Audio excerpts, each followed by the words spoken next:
diaspora ivoirienne et africaine qui vous écoute en ce moment. Oui, une fois encore, je voudrais vous remercier de nous avoir donné cette opportunité. Il y a environ 3 semaines de cela, nous avons eu l'opportunité de vous présenter la situation qui prévaut dans notre pays et tous les efforts qui ont été accomplis par le président de la République en vue du renforcement de la réconciliation, en vue de faire en sorte que les Ivoiriens apprennent à nouveau à se considérer comme des frères et des sœurs et qu'ensemble ils puissent se diriger dans le sens de la reconstruction de leur pays qui avait été affecté par cette dizaine d'années de crise.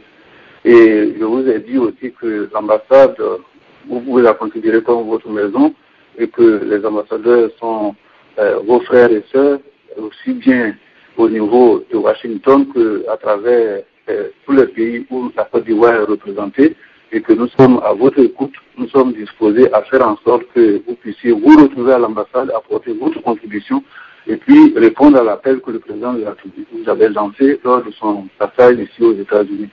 Alors donc, aujourd'hui, nous avons la possibilité, l'opportunité d'avoir le ministre d'État, le ministre des Affaires étrangères avec nous. Vous avez souhaité le rencontrer. Il est venu dans le cadre de la 67e session de l'Assemblée générale des Nations unies. Et en marge de cette réunion importante, il a eu des rencontres, notamment ce matin même, avec le secrétaire d'État adjoint Yoni Carson, et on a échangé sur le volet bilatéral de nos relations.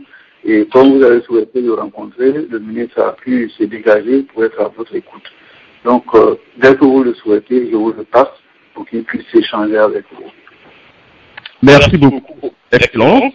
Que nous avons ici, comme en Côte d'Ivoire, dans les pays de liberté, et chacun est libre d'exprimer son point de vue. Voilà ce que je vais dire en introduction. D'accord, merci beaucoup, monsieur le ministre. Il y a 3 problèmes qui nous préoccupent actuellement en tant qu'Ivoiriens donc de la diaspora et aussi de l'Africain. D'abord la situation au niveau donc de la Côte d'Ivoire, au niveau aussi de la frontière avec le Ghana et aussi au niveau certainement donc du Mali. Voilà, donc nous allons aller un peu rapidement. La toute première question, les Ivoiriens se demandent.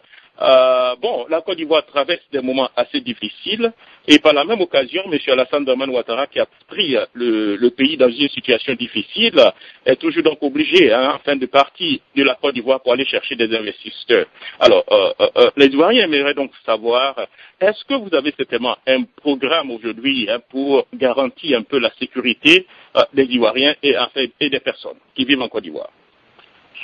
Bien, je sais que ce dossier de sécurité fait l'objet de beaucoup de préoccupations à l'intérieur comme à l'extérieur. Mais ce dossier est, disons que, fermement examiné et trouve des solutions. Comme vous l'avez indiqué, le pays est sorti donc d'une période de crise qui a été une crise importante, la crise post-électorale, qui elle-même a été précédée par une décennie de turbulences. Et dès son accession, donc, disons que à la magistrature suprême, le président Alassane Ouattara, et comme je vous disais tantôt, a mis la paix et la sécurité comme un des grands chantiers de son action au niveau gouvernemental. Les actions ont continué, il y a eu la stabilité. Ces derniers temps, effectivement, il y a eu quelques remous. Il faut quand même avoir à l'esprit que quand il y a eu la période de crise, nous avons eu à peu près 1 million de déplacés et de réfugiés. 700 000, disons que, déplacés internes et à peu près 300 000 réfugiés dans les pays voisins. Les 700 000, disons, déplacés intérieurs ont tous, disons que, sont tous retournés donc chez eux. Et au niveau donc des réfugiés dans les pays voisins, nous avons, disons que à la fin du mois d'août, à peu près 83 000 sur les 250 000 à 300 000 qui étaient donc à l'extérieur, et donc 83 000 qui sont encore à l'extérieur, tout le reste est rentré au niveau de la Côte d'Ivoire. Je voudrais souligner que l'une des actions importantes du président de la République a été donc cette visite à l'ouest, disons que du pays, de manière donc à encourager nos frères qui étaient notamment au Libéria à venir, parce que sur les 83 000 dont je vous parle, à peu près 100 000 sont au Libéria. Voilà, donc en ce qui concerne l'aspect ouest. L'aspect est avec le Ghana, il y a eu des actions du président de la République vers le Ghana. Et lors donc d'ailleurs des obsèques du président Atamis, le président Ouattara a discuté avec son homologue John Dramani Mahama pour, disons que, consolider les liens. Le président, disons que John Dramani Mahama est venu à Abidjan. Il y a un renforcement donc de la coopération entre les deux pays. Je dois dire d'ailleurs que dans l'intervalle, il y a eu quand même la commission mixte entre le Ghana et la Côte d'Ivoire. Et sur pratiquement tous les plans, nous avons eu donc un accord entre les deux pays. Et ces accords vont se renforcer dans le domaine de la sécurité. Les deux présidents, personnellement, le président John Atamil comme le président John Dramani Mahama, ont tous déclaré qu'il n'y aura pas de déstabilisation de la Côte d'Ivoire à partir donc du Ghana. Donc nous travaillons sur cette base et je pense en fait en ce qui me concerne que ces épiphénomènes, ces soubresauts ne vont pas continuer. Il y a le Conseil national de sécurité qui travaille d'arrache-pied sur le dossier donc, de la sécurité de la Côte d'Ivoire. Et bon, mais cette sécurité va être garantie. Alors, avant de revenir un peu sur le dossier donc du Ghana, vous aviez dit que le programme du président Alassane Dramane Ouattara était donc basé sur 3 axes, à savoir donc la paix, la réconciliation et la reconstruction et la relance économique. Nous avons beaucoup plus l'impression que donc le 3e aspect, c'est-à-dire la reconstruction et la relance économique, est une priorité. Mais les autres aspects, à savoir un peu la paix et puis la réconciliation, sont un tout petit peu négligés. Est-ce que vous partagez un peu notre sentiment? Non, pas exactement. Je ne pense pas. On travaille sur les 3 éléments de front. Et je crois que je vous ai donné même dans l'ordre. Je vous ai parlé d'abord de la paix et de la sécurité, je vous ai parlé de la réconciliation nationale et je vous ai parlé ensuite donc de la relance économique. Vous ne pouvez pas avoir donc de relance économique si vous n'avez pas la paix et la sécurité. D'abord pour vos nationaux, notamment les investisseurs nationaux eux-mêmes ont besoin de la paix et de la sécurité. Sur l'extérieur, ont besoin de la paix et de la sécurité. Deuxième point, c'est pour vous ne pouvez pas non plus avoir une relance économique forte et durable si vous n'avez pas donc une réconciliation de toutes les filles et tous les fils donc de ce pays. Donc la réconciliation nationale est un programme important. Nous travaillons de front, le gouvernement travaille de front sur ces 3 aspects. Donc il ne faudrait pas qu'on ait le sentiment que c'est seulement sur les aspects relance économique qu'on travaille. Les 2 aspects premiers font l'objet donc de travail.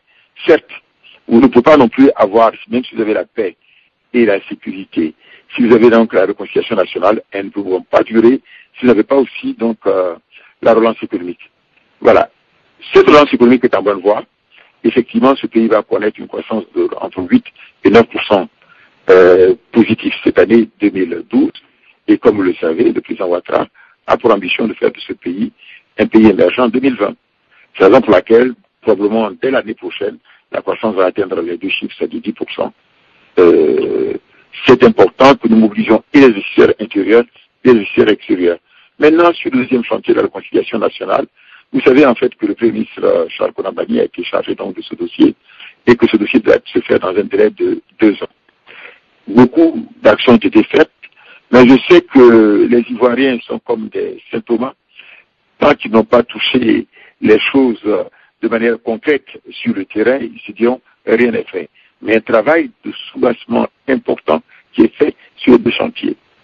Sur le dossier donc de la sécurité, il y a un Conseil national de la sécurité qui a été mis en place au mois d'août par le président de la République, qui comprend donc un certain nombre de responsables, y compris donc le chef d'état-major de l'armée, disons que la gendarmerie, la police, et bien sûr un certain nombre de ministres, dont notamment celui en charge donc de la défense, de la sécurité et des ministres des Affaires étrangères, fait partie d'ailleurs aussi de ce Conseil national de la sécurité. Donc je peux vous dire qu'on a des réunions tous les jeudis pour faire face à ces dossiers qui ont lieu au niveau de la sécurité. Et je pense que quand on est à l'extérieur, peut-être qu'on n'a pas souvent tous les éléments et donc on a le sentiment quand on lit les journaux que le pays, disons que, est en difficulté particulière.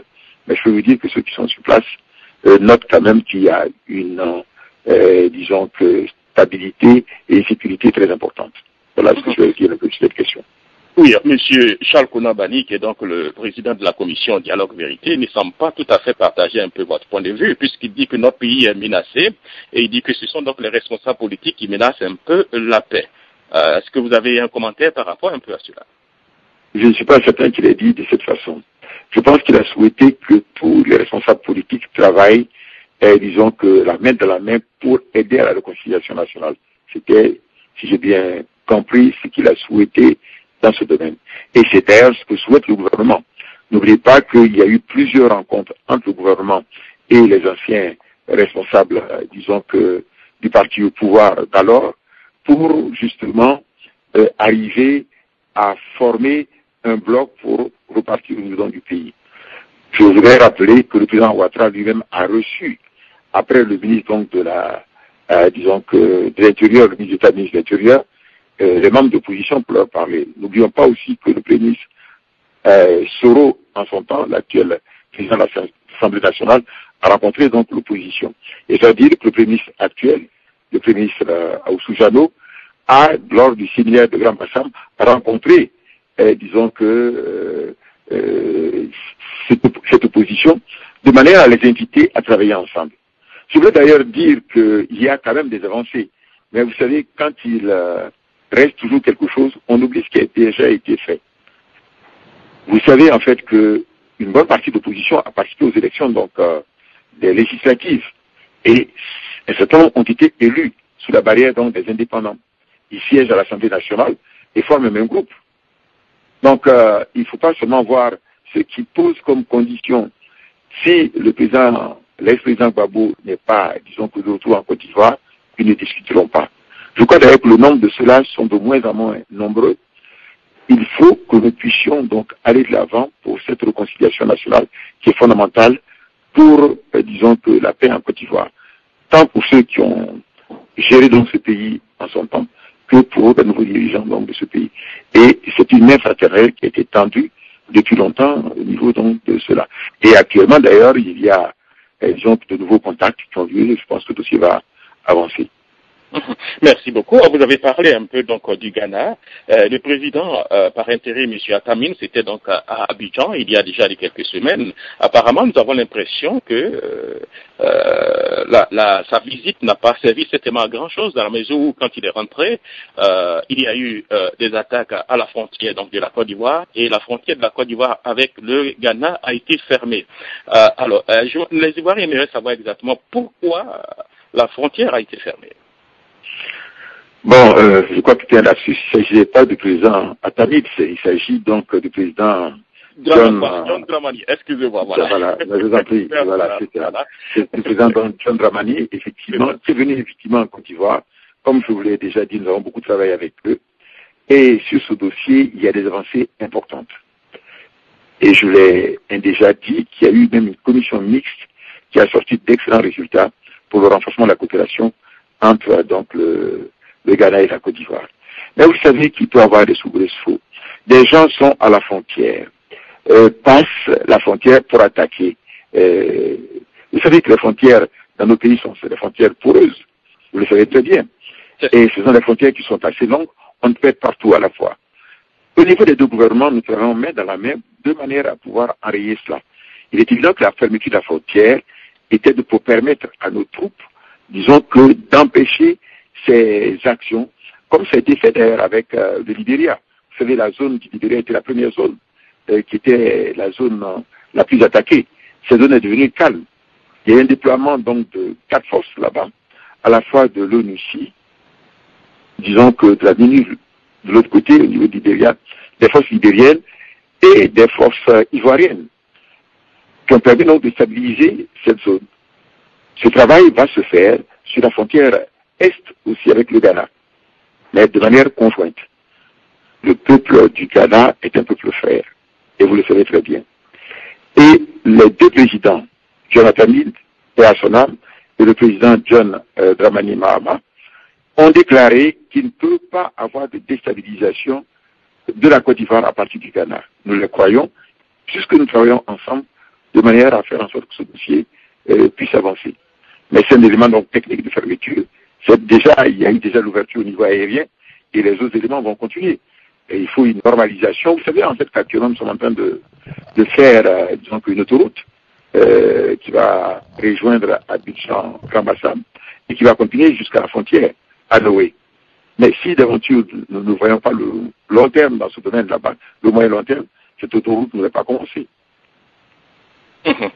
D'accord, voilà. Bon, aujourd'hui, que reprochez-vous à monsieur Katina? Écoutez, il y a un certain nombre donc de responsables de l'ancien régime qui ont commis, selon les cas, des crimes, disons, de sang, d'autres ont commis des crimes économiques, et disons que on fait l'objet donc de mandats d'arrêt internationaux, de commissions rogatoires. Et effectivement, il figure sur la liste, notamment pour un certain nombre de crimes économiques. Bon, c'est le sentiment que nous avons, cette lettre a été envoyée, c'est la justice qui, le mois venu, dira s'il est coupable ou n'est pas coupable. Donc on a demandé l'extradition de Katina. Voilà ce que je peux vous dire sur ce dossier.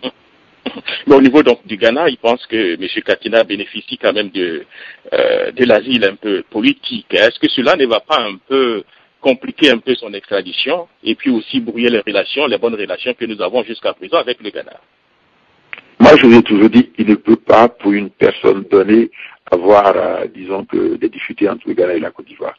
Je crois que les deux pays sont conscients de cela. Je ne suis pas certain qu'ils aient déclaré qu'ils bénéficient d'asile politique et de réfugiés. Non, ce n'est pas le cas. Chaque pays a sa procédure. Et le Ghana a sa procédure en matière de justice. Nous respectons ces procédures. Il faut laisser ces procédures aller jusqu'à leur fin. Et ensuite, nous verrons. Je ne pense pas, personnellement, qu'il puisse avoir de problème entre le Ghana et la Côte d'Ivoire. Alors, voilà. Et ces relations vont continuer à se développer. Merci beaucoup. Revenons donc au dossier malien. La crise malienne, c'était une crise entre Malio et Maliens. Aujourd'hui, la CEDEAO veut déployer donc des forces au Mali. Quelle sera la mission de cette force? Une mission de paix ou bien mission d'interposition? En fait, disons que l'intervention qui pourrait se faire au Mali se fait à la demande donc du gouvernement malien, puisque le président Alassane Ouattara a reçu le 1er septembre dernier une lettre du président Diakouna Traoré demandant l'appui militaire donc de la CEDEAO. Sur cette base, le président Ouattara a discuté avec ses pairs et de la CEDEAO. Vous savez que la CEDEAO comprend 15 pays, y compris la Côte d'Ivoire, et nous avons 300 millions d'habitants dans cet espace important. À leur demande des chefs d'État de la CEDEAO, nous avons eu une réunion au niveau des chefs d'état-major les 14 et 15 septembre dernier, et notre réunion au niveau des ministres en charge des affaires étrangères, de la défense et de l'intégration africaine le 17 septembre. Ces deux réunions ont sorti des propositions qui ont été adressées au président Ouattara, qui, après consultation avec ses pairs, a répondu à la demande formulée donc par le Mali, en indiquant les conditions d'intervention de cette force au niveau du Mali. Ça fait l'objet donc de plusieurs discussions. Et maintenant, je peux vous dire que les deux parties sont tombées donc d'accord. Et actuellement, à New York, nous allons travailler ensemble, CEDEAO et y compris donc la partie malienne, de manière à ce que nous ayons une approche concertée de demande vis-à-vis donc de l'Union africaine et ensuite au niveau des Nations Unies. Parce que nous souhaitons que cette intervention se fasse sous le chapitre 7 des Nations Unies, qui permet donc l'utilisation donc de la force armée. Pour quelles raisons? Il s'agit de déloger les terroristes et les extrémistes que nous avons de la partie nord, qui occupaient, comme vous le savez, les villes donc de Tombouctou, de Gao et de Kidal. Voilà un peu ça. La CEDEAO ne souhaite pas avoir une sorte de gangrène des terroristes, des trafics de drogue à ses portes, dans le nord du Mali. Et l'élément fondamental surtout, il faut permettre au Mali de retrouver son intégrité territoriale. C'est fondamental. Dans ce 21e siècle, on ne peut pas comprendre qu'il y ait des divisions de ce genre qui aient lieu donc dans un État aussi important que le Mali. Merci beaucoup, Excellence. Avec votre émission, nous allons permettre aux frères donc, du panel de vous poser au moins quelques questions. Alors, nous allons aller rapidement dans l'État donc, de Maryland avec M. Jean-Basile Ngueta, qui est donc enseignant. M. Ngueta, vous avez donc son Excellence en ligne. Allez-y pour votre question. Oui, Jacques Roger, bonjour. Bonjour, Monsieur le ministre d'État. Bonjour. Oui, ma question est la suivante. Je vais revenir un peu sur le dossier ghanéen. Lorsqu'il y a eu l'attaque du poste de police de Nouri, le ministre de la Défense a dit que les assaillants sont venus du côté du Ghana. Et en ce qui concerne l'État ghanéen, le ministre de l'Intérieur, j'ai oublié son nom, mais la semaine dernière disait qu'il faudrait que l'État de Côte d'Ivoire puisse vraiment produire la véracité de cette affirmation du ministre de la Défense. Alors, vous qui êtes le ministre des Affaires étrangères, est-ce que vous ne pensez pas qu'il y a eu un peu de précipitation dans les déclarations, surtout du ministre de la Défense, d'autant plus que vous l'avez dit tout à l'heure, vous l'avez mentionné, que vous travaillez de concert et en bonne intelligence avec le gouvernement ghanéen pour qu'il n'y ait pas d'attaque qui vient du Ghana et que sur ce dossier-là, l'État ghanéen vous a donné son assurance et que vous croyez à cette assurance-là. Alors, non seulement le ministre de la Défense dit que les assurances sont venues du Ghana, mais il y a aussi le secrétaire général du RDR qui est abonné dans ce même sens et aussi monsieur Joël, je pense, j'oublie un peu son, comment on appelle ça, mais Joël Nguessan, c'est ça, je crois que c'est M. Joël Nguessan qui était aussi en Europe et qui est abonné dans le même sens. Alors donc, on a l'impression que vraiment, il n'y a pas une bonne, coordination de ce dossier, surtout de façon diplomatique, et que la chimie qui devait être, de mise au sein du gouvernement, on a une certaine discordance au niveau des voix pour pouvoir vraiment parler. Alors, vous qui êtes le ministre, quel est votre point là-dessus, entre ce que le ministre de la Défense dit et la position de l'État de Côte d'Ivoire? Mais écoutez, le gouvernement, d'abord ce que je veux vous indiquer, disons que c'est un constat technique qu'a fait le ministre donc, de la Défense. Les gens sont venus de quelque part pour attaquer. Ce qu'il faut comprendre, ce n'est pas avec la complicité des autorités ghanéennes. C'est de ça qu'il s'agit. Moi, ce que je vous dis, il peut y avoir des gens qui attaquent. Je vous ai dit tout à l'heure qu'il y a eu des attaques qui sont venues de la frontière ouest en son temps. Ou même, vous savez qu'il y a eu 7, disons que, soldats des Nations Unies qui ont donc été tués, de l'ONU qui ont été tués. Y compris d'ailleurs, en plus, donc, il y a un de nos soldats, qui est décédé, plus 10 victimes civiles.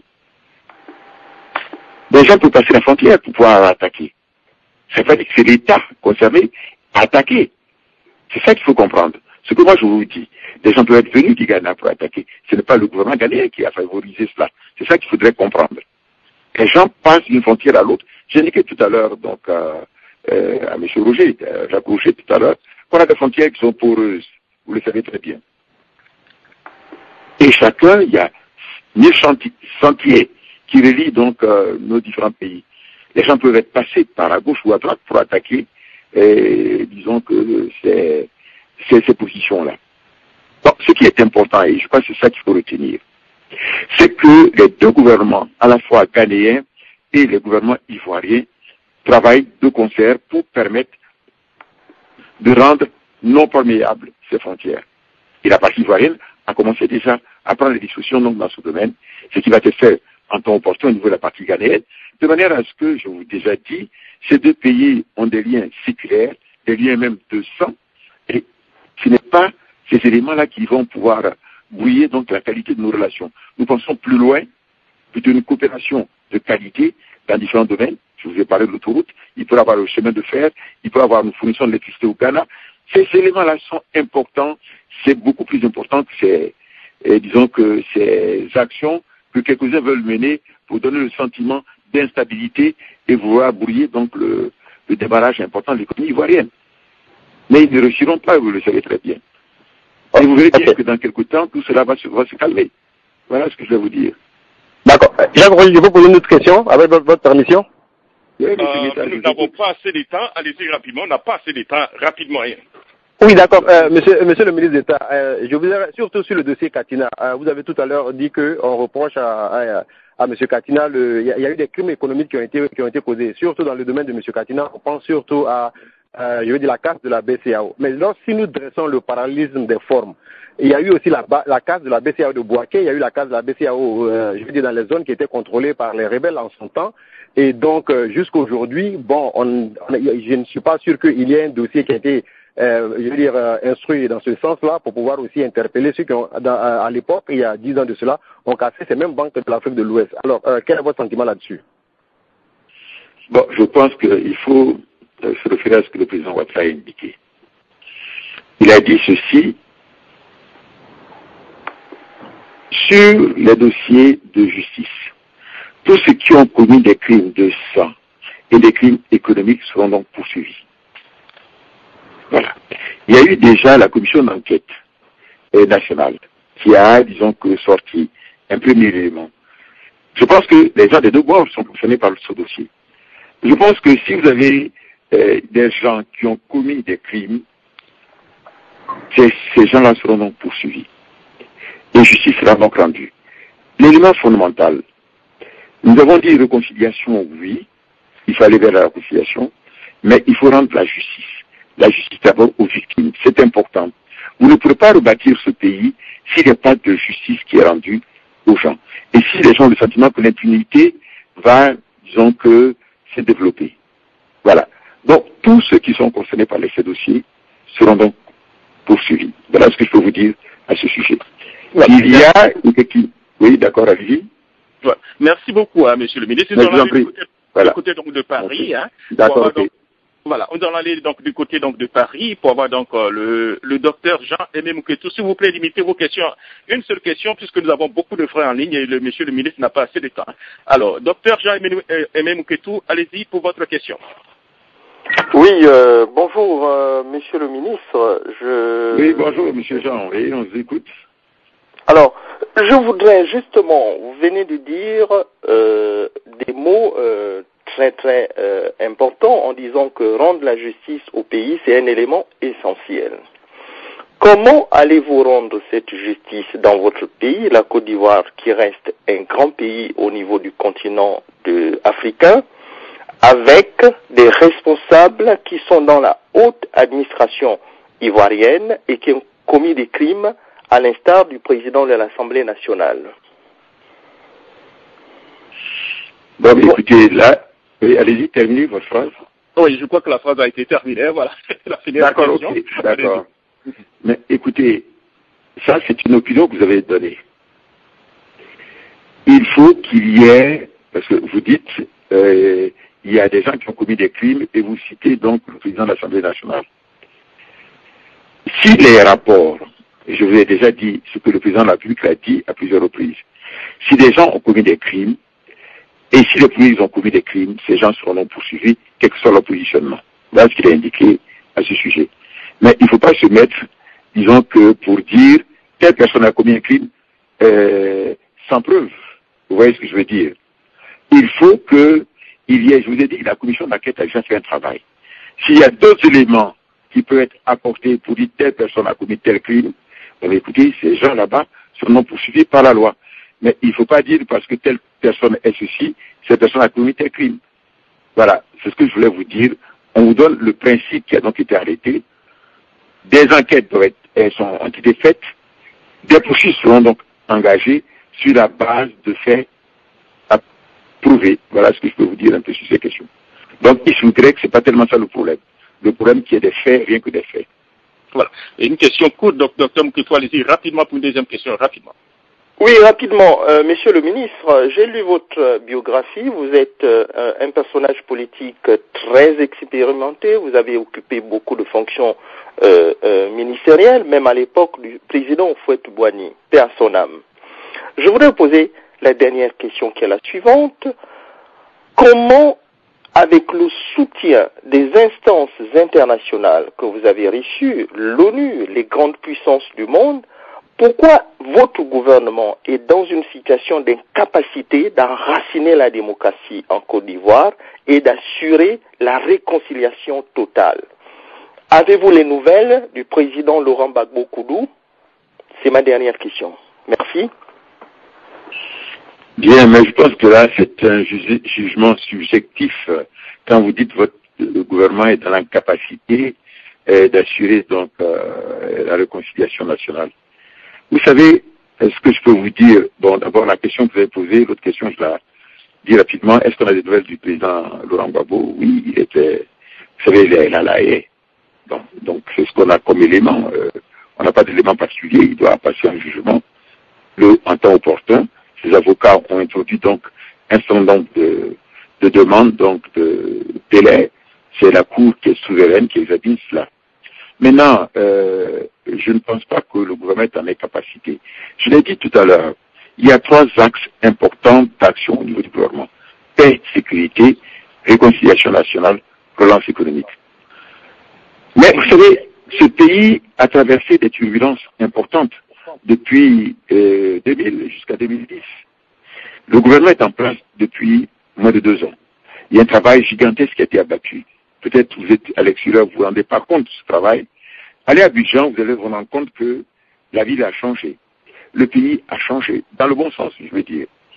Les gens se parlent beaucoup plus que vous le croyez.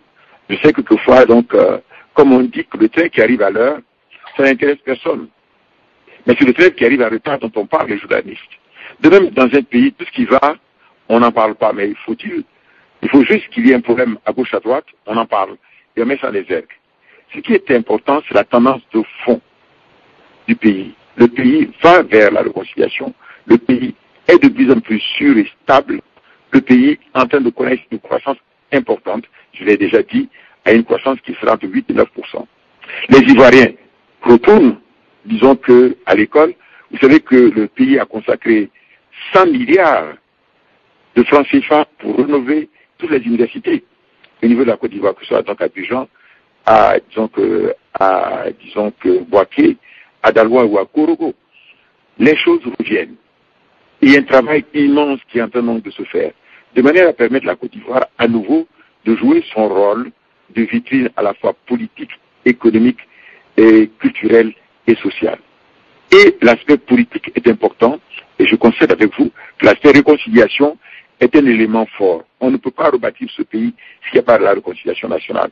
Mais cette réconciliation nationale doit se faire avec la justice. Il ne doit pas avoir de l'impunité, sinon demain, les mêmes choses recommenceront. Voilà ce que je vais vous dire. Je serai heureux de vous recevoir un jour si vous venez à Abidjan, de manière à ce que nous échangeons sur ces éléments-là. D'accord, merci beaucoup. Alors, nous allons aller du côté de voilà, nous allons aller du côté de Maryland avec M. Diomandé, grand militant donc, du RDR. Voilà, M. Diomandé, vous êtes en ligne. Oui, monsieur le ministre, bonjour et soyez le bienvenu aux États-Unis. Bonjour, M. Diomandé. Voilà, à mon nom personnel, au nom de toute la grande communauté ivoirienne vivant à Washington DC, une question rapide à 2 niveaux. D'abord, je vais vous amener, monsieur le ministre, vers la frontière de l'Ouest, où vous semblez dire que bon, tout s'est stabilisé par rapport aux efforts que vous avez menés avec votre gouvernement. Je voulais vous demander à ce niveau, surtout au niveau de la vie, j'allais dire quotidienne, de cette population ivoirienne vivant dans l'Ouest de la Côte d'Ivoire, nous entendons pas mal de ragots, pas mal d'informations, comme quoi cette région serait envahie par des cars, par des convois qui viennent régulièrement du Burkina Faso, alors pour vivre là-bas, pour, n'est-ce pas, arracher les terres à nos frères et sœurs qui vivent là-bas. Alors, pouvez-vous nous donner, n'est-ce pas, l'état des lieux de cette région, comment est-ce que la population ivoirienne vit et comment est-ce que, si jamais c'est vrai, des milices qui existent et si jamais ces milices-là aujourd'hui sont éradiquées. Le deuxième niveau de ma question, c'est la santé du président de la République. Nous sommes étonnés, les Ivoiriens, de voir par exemple que le président n'a pas pu faire le déplacement de New York. Alors, nous savons que le président de la République a cette force-là de maîtriser, n'est-ce pas, les relations internationales. Alors, une réunion aussi importante, des Ivoiriens font des spéculations sur la santé du président et d'autres également font des spéculations sur, j'allais dire, une perte de vitesse au niveau de la confiance que le président aurait avec ses pairs par rapport à l'insécurité. Alors, pouvez-vous nous donner l'état des lieux des 2 événements, s'il vous plaît, M. le ministre? Voilà. Avant de répondre, allez, merci, M. le ministre. Oui, pour, disons, M. Demandé, en ce qui concerne la partie ouest donc du pays, je crois que ce dossier est important. C'est une zone qui a connu beaucoup d'affres sur la période post-électorale. et qui a fait l'objet donc de combats très importants. C'est la raison pour laquelle d'ailleurs le premier déplacement à l'intérieur, disons que la première visite d'État à l'intérieur du pays du président Alassane Ouattara a été consacrée à la zone ouest. Vous savez qu'il y a séjourné et il a apporté non seulement le confort aux populations à qui il s'est adressé, mais en outre, il a fait apporter beaucoup donc d'actions. Vous savez que les préfets de la région ont reçu plein donc de véhicules. Il y a eu la reconstruction d'un certain nombre donc de préfectures, de sous-préfectures. Un certain nombre de routes ont été donc mises à niveau. Il y a toute une action donc qui a donc été engagée des reconstructions donc de logements. Et là, disons que renforcer la sécurité donc dans cette région.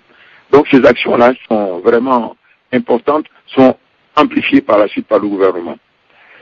Bon, vous dites qu'il y aurait eu donc des convois importants qui seraient venus de ce pays du Nord vers pour occuper ces terres. Je ne pense pas. Il y a un certain nombre de personnes qui avaient donc qui habitaient donc la région, qui ont dû quitter la région dans le cadre des déplacés dont je vous parlais. Et je vous ai dit qu'il y avait 1 million donc de déplacés et de réfugiés.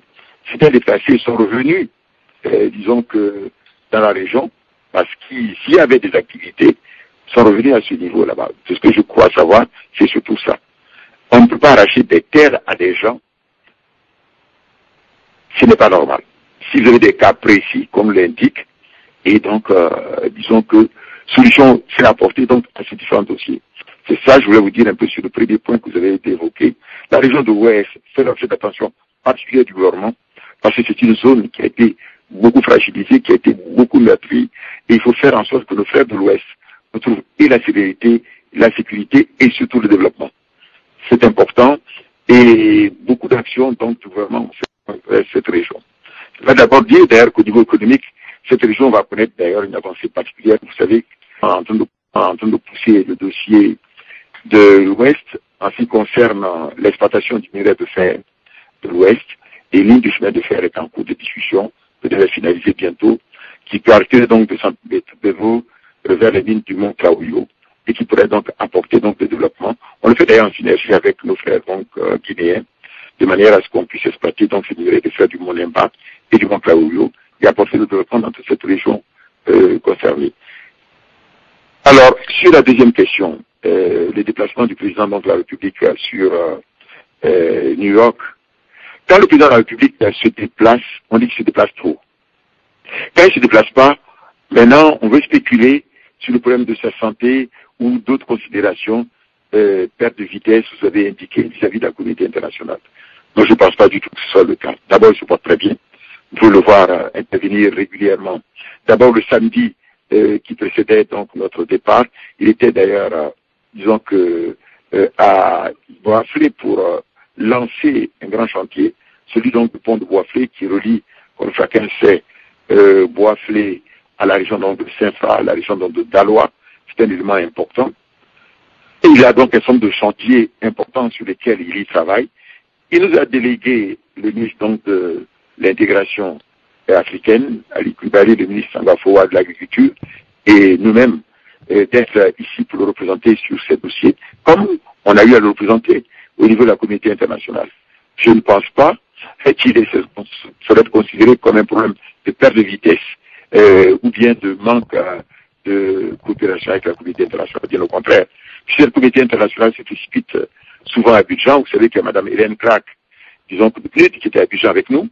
Vous avez donc, disons que tous les grands responsables qui passent à Abidjan, l'Union européenne est passée et le président Van Rompuy était à Abidjan pour la fête nationale. Je peux vous les citer, hein, donc ce n'est pas ça qui est important. Le président Kim de la Banque mondiale était aussi à Abidjan. Alors, on peut les citer à l'infini. La Côte d'Ivoire a, disons que la confiance de la communauté internationale. Vous savez que nous avons obtenu donc le PPTE, nous avons obtenu la GOA. Actuellement, donc à Washington, nous avons discuté avec la partie américaine pour obtenir le MCC. Donc les dossiers donc avancent. Le président de la République est à la tâche, veille à la fois sur le développement économique et sur le développement donc sur la sécurité, la stabilité donc, du pays. Il faut comprendre qu'il peut aller à l'extérieur, qu'on peut aller à l'intérieur, mais de là où il travaille avec l'ensemble de la communauté internationale. Si vous savez le nombre de coups de fil qu'il reçoit chaque jour pour les différents dossiers, entre autres pour les dossiers ivoiriens, mais aussi entre les dossiers maliens, et le dossier donc de Guinée-Bissau, il est à la tâche, qu'il soit donc en Côte d'Ivoire ou à l'extérieur, il n'y a vraiment aucun problème de ce côté-là. Je suis demandé, voilà ce que je vais vous dire un peu sur ce dossier. Voilà, merci beaucoup. Nous allons aller du côté donc du pasteur Nda, voilà, dans l'état donc de Maryland. Le docteur Nda, pasteur Nda, vous êtes en ligne. Oui, merci Jacques. Bonjour Monsieur le ministre Kamran Denka. Bonjour Monsieur Nda. Bonjour. Oui, mon nom c'est pasteur Nda. Monsieur le ministre, vous savez, je sais que vous conduisez beaucoup, vous aimez conduire vous-même votre voiture. Vous savez que c'est un petit boulon qui peut, n'est-ce pas, enrayer tout un moteur. Une petite panne. Ma question est la suivante. En matière de justice, il ne peut pas y avoir de réconciliation s'il n'y a pas de véritable justice. Mais jusqu'à quand pensez-vous que la justice ivoirienne sera suffisamment, n'est-ce pas, automatisée pour pouvoir régler des dossiers, prendre en compte des dossiers qui ont perduré. Je prends par exemple le dossier du cacao, le scandale du cacao. Des hommes et des femmes ont été accusés. Ça prend tellement de temps. Vous savez, et jusque-là, ce dossier n'est pas encore épluché véritablement. Et il y en a d'autres. Est-ce que vous ne croyez pas que, en fait, en matière de justice, l'heure serait venue, effectivement, de donner la possibilité à ces individus, soit de s'expliquer pour qu'ils soient disculpés, ou s'ils sont condamnés, qu'ils soient condamnés, de façon à ce que, justement, leur famille, et bien sûr ceux auxquels ils sont rattachés, donc puissent en fait respirer après cela. Pour moi, je pense que c'était un problème très très important. Au niveau justement des crimes de sang et des crimes économiques, qu'est-ce qui est fait réellement? Qu'est-ce que la justice fait? Est-ce que vous ne croyez pas, Monsieur le ministre, que l'heure est venue où il faut vraiment séparer totalement, mais alors le pouvoir judiciaire du pouvoir exécutif, de façon à ce que ces structures puissent fonctionner beaucoup plus, avec beaucoup plus d'efficacité. C'est ma question. Non, mais écoutez, je crois que c'est une très grande question. Et je crois l'avoir dit tout à l'heure. La justice, de toute façon, est la clé de voûte de toute société. En tout cas, au niveau de la société ivoirienne, la justice est la clé de voûte. Il y a une séparation, en fait, des pouvoirs, et vous le savez bien, au niveau non du pouvoir donc exécutif, du pouvoir législatif et du pouvoir, disons que judiciaire. C'est la première chose que je voulais donc noter. La deuxième chose que je voulais donc noter par rapport à vos préoccupations, la justice doit être juste, justement. Pour qu'elle soit juste, il faut qu'elle ait le temps de faire un travail de précision. N'oubliez pas, puisque vous évoquez donc certains dossiers, sur le dossier du cacao, les personnes ont été arrêtées bien avant que ce gouvernement soit en place. Ils ont été arrêtés, ces personnes, avant que le gouvernement soit en place. Et n'oubliez pas aussi que l'appareil judiciaire a été mis à mal. Et disons que, avant que ce gouvernement soit mis en place, il fallait d'abord remettre en place disons que l'appareil judiciaire, la doter donc de moyens, réinstruire les dossiers et s'assurer que ceux qui avaient été instruits sont bons, de manière à ce qu'une fois que la justice soit rendue, tout le monde se dise, c'est vrai, la justice est bonne, je suis d'accord avec vous, que le plus tôt est le mieux. N'oubliez pas, puisque vous parlez ensuite donc des crimes de sang, qu'un certain nombre déjà sont passés en justice, notamment au niveau des militaires, c'est en cours actuellement. Au niveau donc des civils, ce dossier va suivre aussi son cours. Je pense en fait qu'il faut que cette justice soit juste et que ne soit pas comme certains l'auraient pensé à un moment donné, qu'on se dise, on se précipite pour condamner, après on va dire c'est la justice des vainqueurs. Il faut que pour qu'il y ait la pérennité et qu'il y ait la stabilité, que la justice suive son cours normal et que la justice soit juste. Et je suis d'accord avec vous que le plus tôt est le mieux. Et je crois que les gens du secteur de l'appareil judiciaire le savent et vont aller le plus rapidement possible pour qu'ils puissent donner donc les conclusions de leur travail. Voilà ce que je vais expliquer à ce sujet. D'accord. Alors, merci beaucoup. Comme nous n'avons pas assez de temps, je crois qu'il reste encore 5 ou 10 petites minutes avec son excellence. Alors, nous allons aller du côté donc de Boston, Massachusetts, avec Sister Sarah, qui est aussi enseignante. Elle est aussi de la région de l'Ouest. Sister Sarah, allez-y pour votre question. Merci Jacques. Bonjour Monsieur le ministre. Oui, Madame Cissé, bonjour.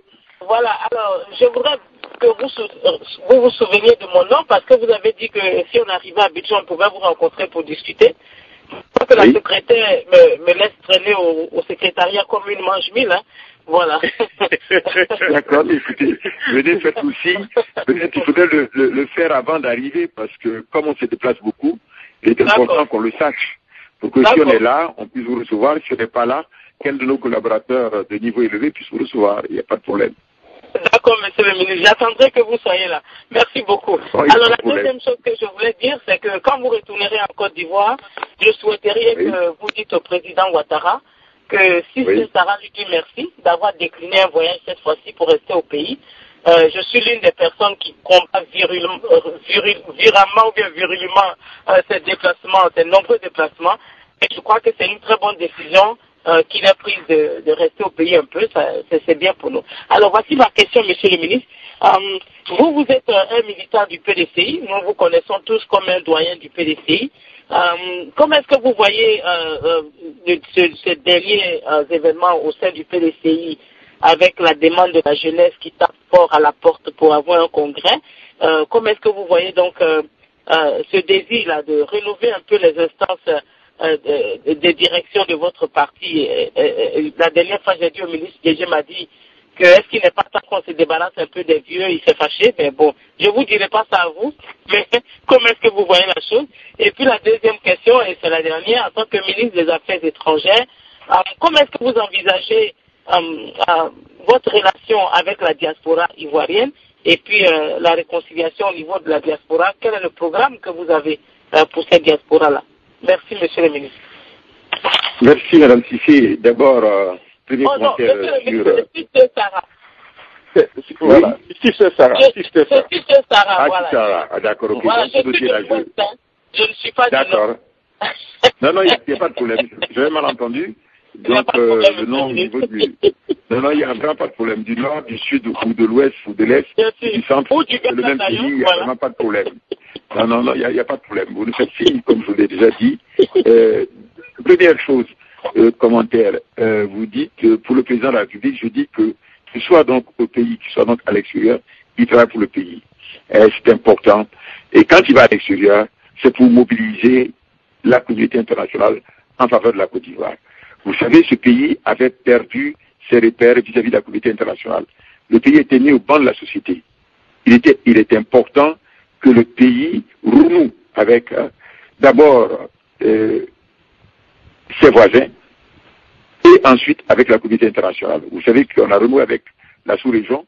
Le président Ouattara est maintenant le président de la CEDEAO depuis le 17 février dernier. C'est un hommage qui est rendu à la Côte d'Ivoire. Il faut le retenir. Et ensuite, maintenant, il a renoué le rapport avec la communauté internationale. Il a voyagé dans beaucoup de pays pour renouer avec la communauté internationale. Et les concours qui sont apportés à la Côte d'Ivoire, dans le cadre notamment de la dette, le PPTE, résultent de ces déplacements, puisque nous l'avons accompagné à Washington pour les différentes rencontres avec le Fonds monétaire et la Banque mondiale. Je pense que s'il n'avait pas fait lui-même ce déplacement pour appuyer l'action menée par le ministre de l'économie et des finances, ça aurait été difficile donc d'aller de l'avant aussi rapidement que ça. Donc c'est important de comprendre pourquoi il se déplace à l'extérieur. Quand il reste à l'intérieur aussi, c'est pour consolider le travail. Il a lancé différents chantiers. Je vous disais qu'il est allé donc lancer donc le dossier du pont. Maintenant, la question que vous posez, d'abord en ce qui concerne le PDCI-RDA, en disant qu'il faut faire la place aux jeunes. Le PDCI-RDA, puisque là c'est une question, vous m'avez interpellé à ce niveau, je suis le coordonnateur de l'inspection, si vous voulez donc l'inspecteur général au niveau de ce parti. Le PDCI-RDA a toujours fait une politique en faveur des jeunes, depuis le temps du président Félix Houphouët-Boigny.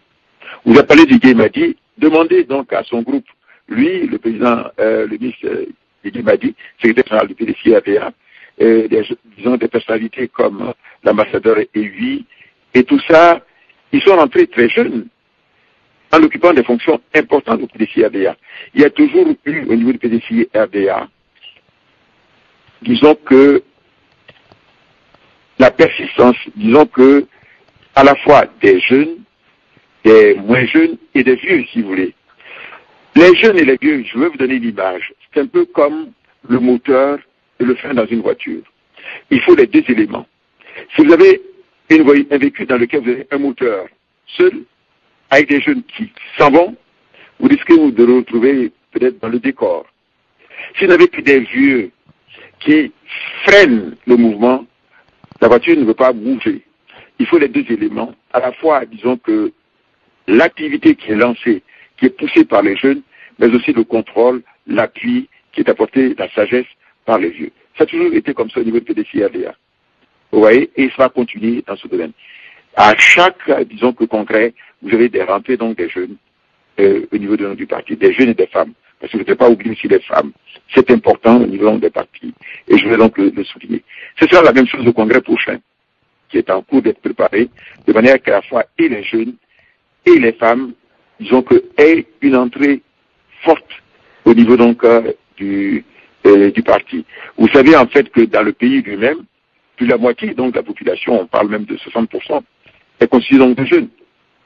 Donc on ne peut pas les oublier. Voilà. Donc sur cet aspect. Maintenant, le point sur la diaspora ivoirienne.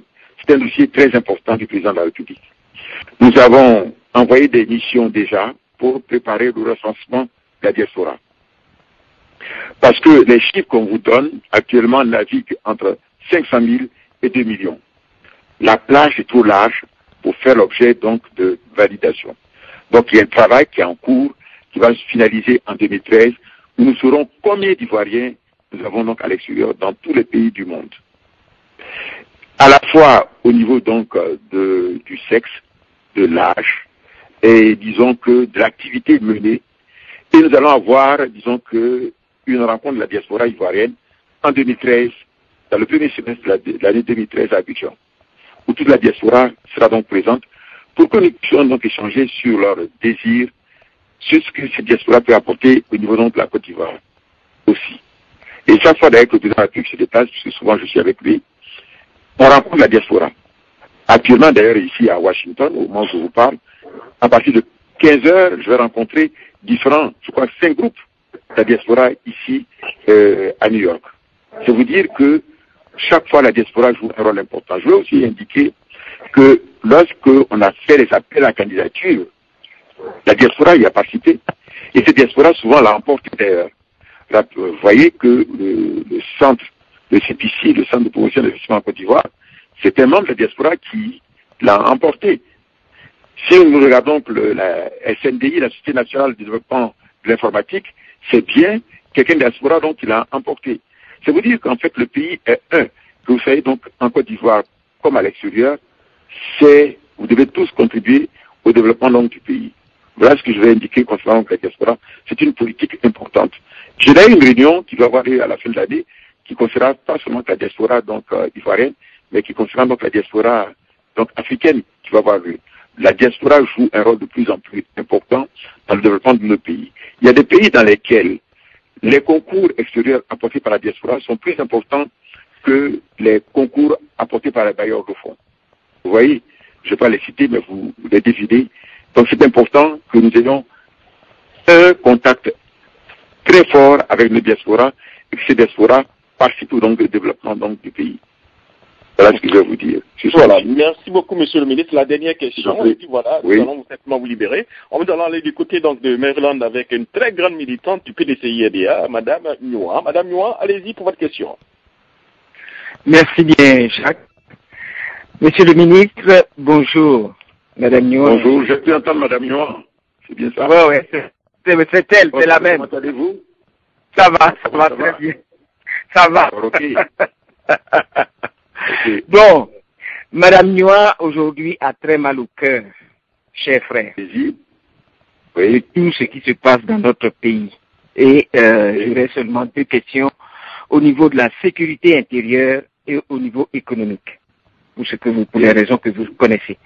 Au niveau de la sécurité intérieure, vous avez dit dans votre exposé que vous faites, en tant que gouvernement, avec le chef de l'État Ouattara à la tête, tous les efforts possibles pour la sécurité des Ivoiriens. Mais nous avons, moi personnellement, ce que je remarque, c'est que il y a encore des Ivoiriens, aujourd'hui, après 1 an de cessation des problèmes de la crise post-électorale, des Ivoiriens qui sont enlevés de leur maison, torturés, tués, bastonnés, imaginez tous les mots. Et le gouvernement ne met pas l'accent sur cela pour arrêter les souffrances des Ivoiriens. Parce que les forces FRCI qui commettent ces impunités sur les Ivoiriens ont libre cours dans le pays. On ne nous a jamais dit qu'un FRCI a été arrêté pour avoir torturé un Ivoirien. Et ça, pour l'image de notre pays, c'est d'abord négatif et ça nous touche, nous Ivoiriens de la diaspora, parce que nous sommes loin des yeux, très près du cœur de notre pays, avec notre cœur. Et quand nous apprenons cela, nous en souffrons. Donc, je vous demanderai, en tant que ministre des Affaires étrangères, d'écouter la voix de la diaspora et de mettre un accent au niveau du gouvernement à votre retour afin que le Premier ministre et même le chef de l'État Ouattara prennent ses responsabilités pour que la souffrance physique des Ivoiriens souffre au mains des FRCI. C'est bien. De deux, vous nous parlez d'une croissance économique à 8%. Monsieur le ministre d'État, c'est pas à moi de vous l'apprendre. Vous êtes banquier central économiste, je suis banquier. On se comprend là-dessus. La directrice générale du FMI a même ajusté ce taux à 6%, étant donné les conditions dans lesquelles se trouve notre pays aujourd'hui. Nous voudrions que vous nous apportiez des éléments réalistes. Notre pays, aujourd'hui, 1 an après, a encore des difficultés pour démarrer sur le plan économique. En plus de cela, il y a beaucoup de corruption au sein du gouvernement dont nous avons écho ici, avec heureusement des communiqués de presse que nous ne recevons pas seulement d'Abidjan.net, mais de certaines chancelleries ici et d'Europe, qui nous permettent d'avoir un jugement plus précis sur ce qui se passe dans notre pays. Monsieur le ministre d'État, faites quelque chose pour cela. Voilà les 2 questions que je vous soumets. Merci beaucoup, Madame Nyoa. D'accord. Monsieur le ministre, voilà, c'était la dernière question. Hein. Allez-y. D'accord. D'abord, premier point, donc, le problème de la sécurité, à nouveau. Et le deuxième point, le problème, donc, des chiffres en matière de croissance économique et le problème de corruption. Bon, alors, en ce qui concerne le problème de la sécurité, nous en avons parlé beaucoup. Je vais reprendre en disant que le problème de la sécurité est un problème fondamental. Quand j'ai parlé donc des 3 chantiers du président, je vous ai parlé de paix et de sécurité. Et j'ai indiqué que sans paix et de sécurité, rien ne peut se faire. La sécurité est le préalable au développement, avec la paix. Alors, elle indique qu'il y a des actions, on enlève des gens à la nuit, on ne réagit pas, et que les FRCI sont à la base d'un certain nombre de choses, il n'y a pas de sanctions. D'abord, sur le dossier, on ne fait rien. Je vous ai déjà dit que le gouvernement travaille d'arrache-pied sur ce dossier. Je vous ai dit que le président de la République a mis en place un Conseil national de la sécurité qui préside lui-même. Les réunions se tiennent tous les jeudis. Je peux en parler puisque je suis membre de ce Conseil. Il nous a fait l'honneur de nous mettre au niveau donc, de ce Conseil national de la sécurité. Et tous les dossiers sont traités à ce niveau. Alors, les FRCI font des actions, on ne réagit pas. On nous donne un cas où ils ont fait des actions, on n'a pas réagi. Le président de la République a pris des mesures particulières.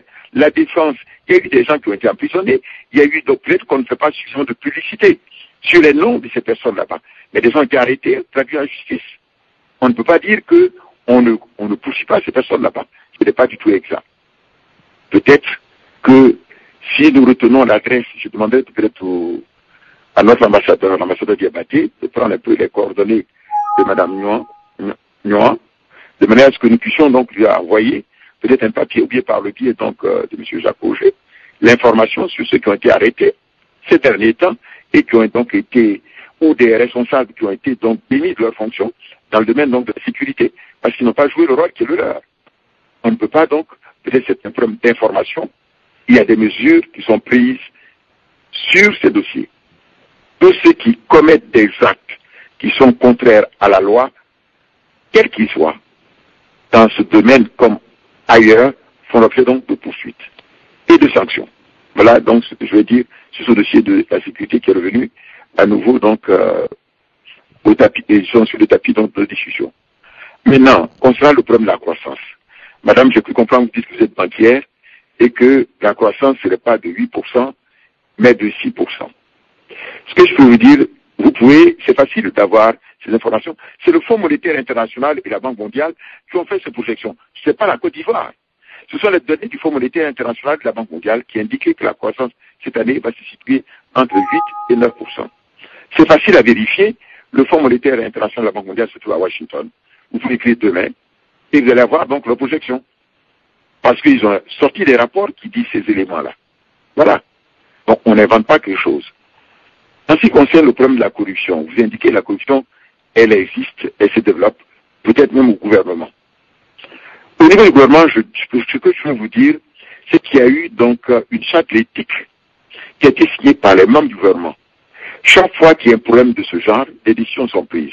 Je n'ai pas connaissance, c'est de l'État qui a un problème. Je vous dis que même quand il y a eu le problème, alors qu'il y avait simplement des soupçons en ce qui concerne l'ancien ministre d'intégration, à sa demande d'ailleurs, et accepté par le président de la République, il a quitté le gouvernement. Et d'ailleurs, j'ai pu comprendre d'ailleurs que la justice lui a rendu raison, comme quoi il n'était pas, disons que, il ne ferait pas commis donc des actions répréhensibles dans ce domaine.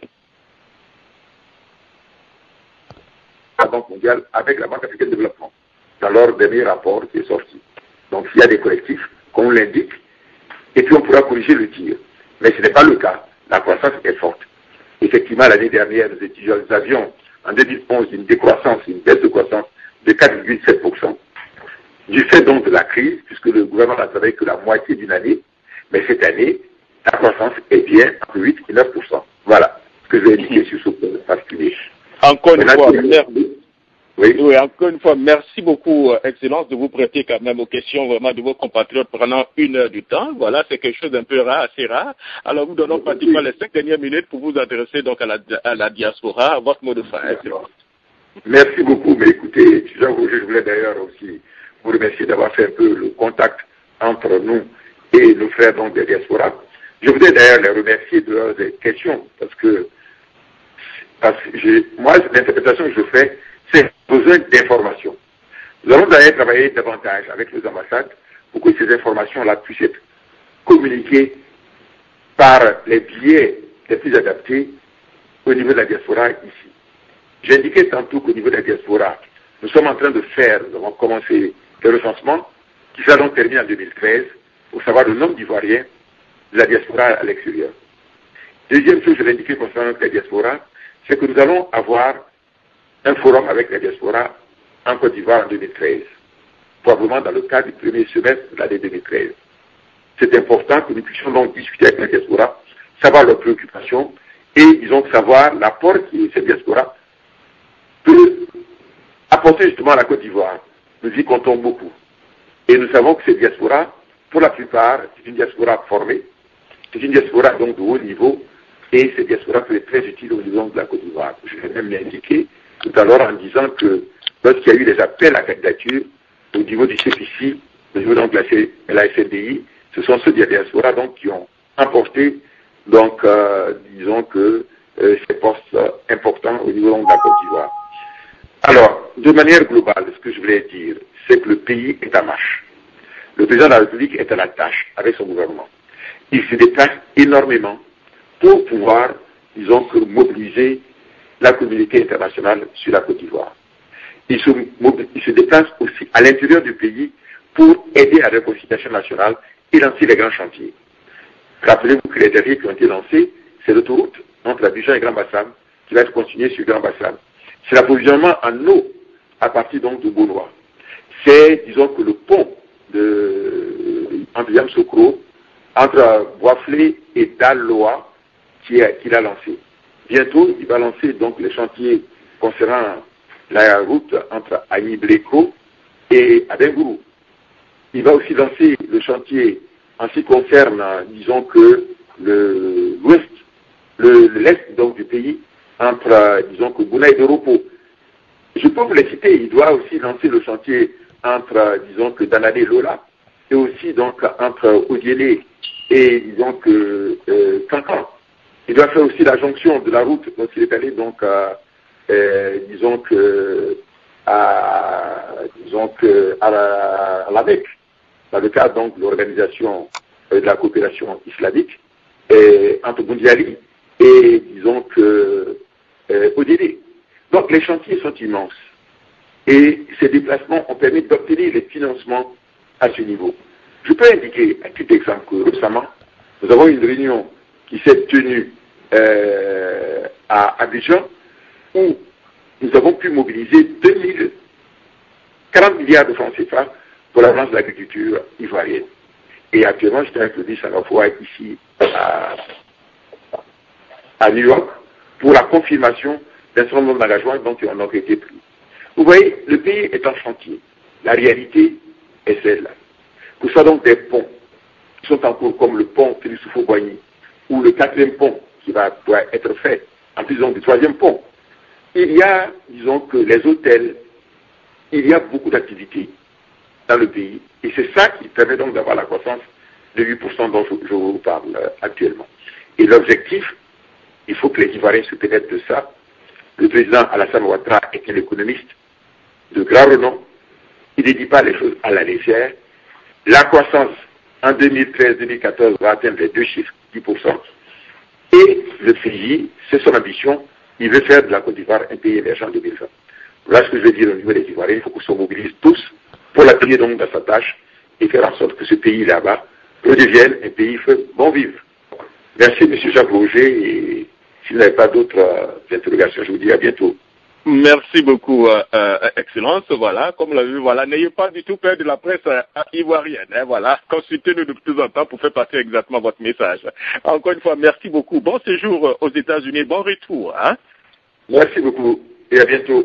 Voilà, ok, d'accord. Depuis donc New York avec son Excellence, Monsieur Daniel Kablan-Denka. Alors nous allons permettre